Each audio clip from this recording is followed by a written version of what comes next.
Amen. Glory to God. Welcome to the program. Welcome to the cafe. Pastor Clark Covington here with another episode of KJV Cafe. It is always a blessed day here at the cafe. Amen. I'm so thankful that you're joining us here today. If you're new to the program, we're simply a daily Bible study going from Genesis to Revelation in the scriptures, verse by verse. And as we wrap up Genesis, we get to chapter 50 and wrap that up. That will be something like 2 years and a month or two, something around those lines. And so that means that if you like this format of going through the Bible verse by verse and you were learning things here, that means there's plenty of episodes that you may or may not have listened to if you just follow that trail, and some apps will cut it off after 500 or something. But there are many, many episodes. I'm not great at math. In my mind, I'm like, I don't know, 750, 800, I don't know. But just of the verse-by-verse study. We have a full season prior to that of topical messages that are 15 minutes. But just in the verse-by-verse study, we've got well over whatever that is, 700 and something, okay? Maybe 800. And that's just kind of a rough prediction. But that gives you an idea that this is here for you. There's no other motive or agenda here other than to help you open up God's word to give you an understanding of what it's saying, and also kind of inadvertently, or as the Lord would lead and his Spirit would lead, help you to understand how to study the scriptures in a way that makes sense for you, that brings them to life. That's what we do here, turning hearts and minds to the Lord. That's really the only goal here. And then God, through the power of his word, does the rest. So sometimes I'll get a letter, something's going good in someone's life from the program, right? I'm listening to your program and God's doing this, God's doing that. Guess what? That's the power of his word. His word takes hold, his power takes hold, and buddy, you better buckle up, because he can and will do things you cannot even imagine. If you asked me 10, 20, 30 years ago what I'd be doing today, I would never think I'd be so blessed as to be involved in this ministry, to see the power of God's word on my own life, on the lives of my family, and on the lives of those that listen to the program, which, by the way, I really appreciate you. Every single person that listens to the program, I'm so thankful that you do. Amen. It's a small group. It's a rare club. I hate to say that, but it's true. Many people, you tell them, they say, what do you do? I've got a Bible study. And they look at you blank, You turn it on, they just don't want to fall asleep. So if you sit through it, and Lord have you to do it, we love the Lord for that. And I thank you so much.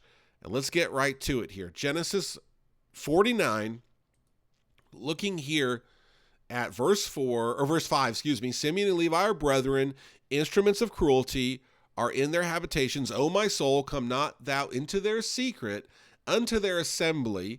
Mine honor be not thou united, for in their anger they slew a man, and in their selfwill they dig down a wall. Okay? So Simeon and Levi are part of the group of sons born to Jacob by Leah, the older sister, right?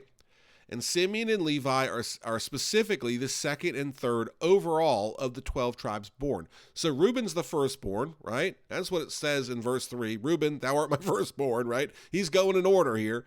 And then we see he's not going to excel. He's unstable as water. He defiled his bed, okay? He went up to his handmaid and had an incestual relationship with her while he was out of town, so to speak. And that right there is absolutely, literally, it's in the Bible. You shouldn't do that, but so many different layers there as to why he will never amount to anything, okay?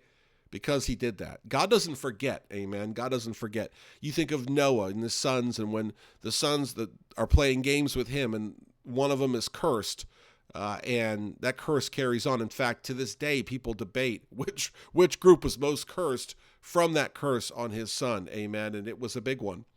Now here, though, to stay in line with our scripture, what we want to do is look at what Simeon and Levi did, where that is in the Bible, comparing scripture with scripture. So one technique to understand God's word is to compare it.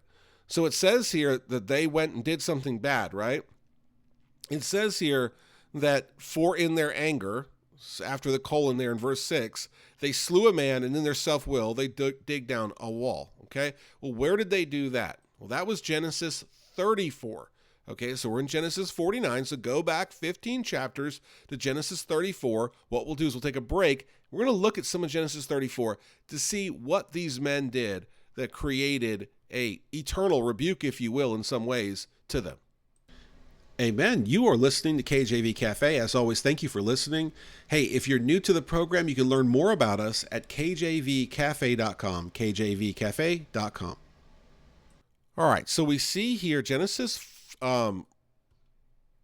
49, and I wanted to say, so this says 34, and in my mind I was going 43. Okay, maybe I'm a little dyslexic. I have that tendency. Genesis 34, okay, going back from 49, what did Simeon and Levi do? So starting at verse 1, we won't read the whole thing, we'll just kind of breeze through this here, but Genesis 34, and Dinah the daughter of Leah, okay? So when we look at like the kids that Jacob had, we know he had these 12 boys, right? And we know he had a daughter, and it's often kind of just capped off at that, but there's some that believe he may have had more kids, we just aren't really recorded there. But there's 13 that's really talked about, and the 13 would be the 12 boys, okay, the 12 tribes, and then this daughter, Dinah, okay? And Dinah, the daughter of Leah, okay? So this would have been, think about it, Simeon and Levi are born of Leah, right? And so we understand that the 13 kids came about through 4 moms, right? Leah, Rachel, and the 2 handmaids.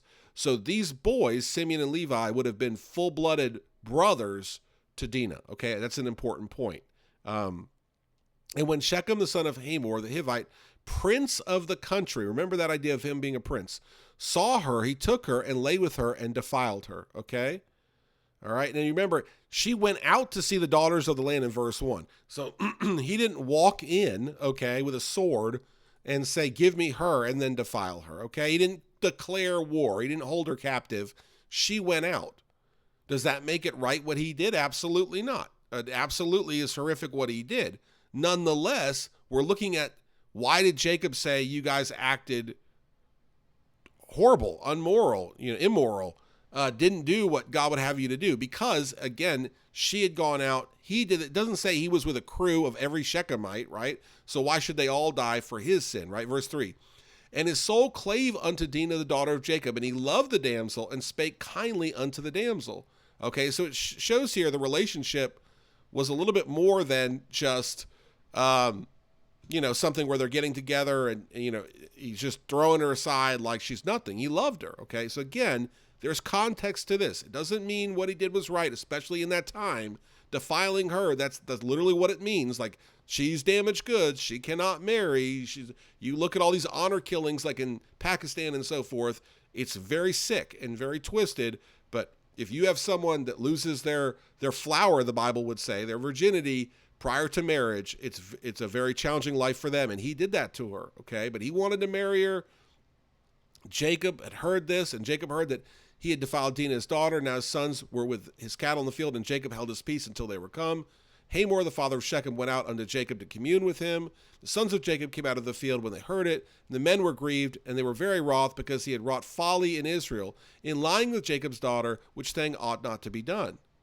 So the boys were upset, not just for the defilement of their sister, in which they, again, were upset twofold. She was violated, okay, her innocency taken from her, but also she now is going to wear the scarlet letter for her whole life. But also the next layer is they're upset because Jacob, Israel, had been made to look the fool. The dad's coming in saying, hey, can we work this out? What would you call that? Retroactively, after the fact, right? Would have been better to come before then, and says, I pray you give him to wife, and make ye marriages with us, and give your daughters unto us, and take daughters unto you, and ye shall dwell in the land, be before you, dwell and trade ye therein, and get possessions. And Shechem said unto her father and unto her brethren, let me find grace in your eyes. What ye shall say unto me, I will give. Okay, and ask me never so much dowry and gift, and I will give according as ye shall say unto me, but give me the damsel to wife. Okay, and so he's asking, directly, saying, I really want to marry her. I'm in love with her. I'll give you anything. Okay. The sons of Jacob answered Shechem and Hamor, his fathers, deceitfully. Okay. So verse 13 shows us again, this turn. I don't believe it's a sin to be angry. In fact, sometimes one reason why I don't believe it's sin to be angry is sometimes when I'm angry, matter of fact, this is typically what I do. I'll pray to God and say, Lord, I'm angry. Okay, so if I thought that was a sin, I probably wouldn't do that, right? I don't think it's a sin to be angry, okay? And God will give me peace and help me to understand. And again, I'm reminded that He is the revenger. He is the buckler. He's the shield. He's the fortress. He's the high tower. He's the Lord of hosts. That means armies. Amen. God's the one with the power. Yet it's not a sin to be angry. But here is where it is a sin. Verse 13. The sons of Jacob answered Shechem and Hamor his father deceitfully, and said, because he had defiled their Dinah, their sister. All right. So they're going to come up with a plot. Okay. And I believe Simeon and Levi were at the forefront of this plot, saying they must be circumcised. And what they wanted to do was get everybody on the mend, have everybody injured and on the mend, so they would be more easy to take out. Okay. So this is what we would call premeditated. Right? So when they're slaughtering, it was a premeditated slaughter or premeditated murder, right? And so they go back and forth on and on, right? Verse 25 is kind of the punctuation here. And it came to pass on the third day, number 3 is always so important in the Bible, when they were sore. Who was sore? The Shechemites. Why? Because they were circumcised. That 2 of the sons of Jacob, here they are, Simeon and Levi, Dinah's brethren, took each man his sword and came upon the city boldly and slew all the males. And they slew Hamor and Shechem his son with the edge of the sword and took Dinah out of Shechem's house and went out. The sons of Jacob came upon the slain and spoiled the city because they had defiled their sister. They took their sheep, their oxen, their asses, and that which was in the city and that which was in the field, and all their wealth and all their little ones and their wives took they captive and spoiled even all that was in the house. That is what they did wrong. That is, again, it's not a sin to be angry. It's not a sin to be tempted. Jesus was tempted in the wilderness. Not a sin to be tempted. Not a sin to be angry.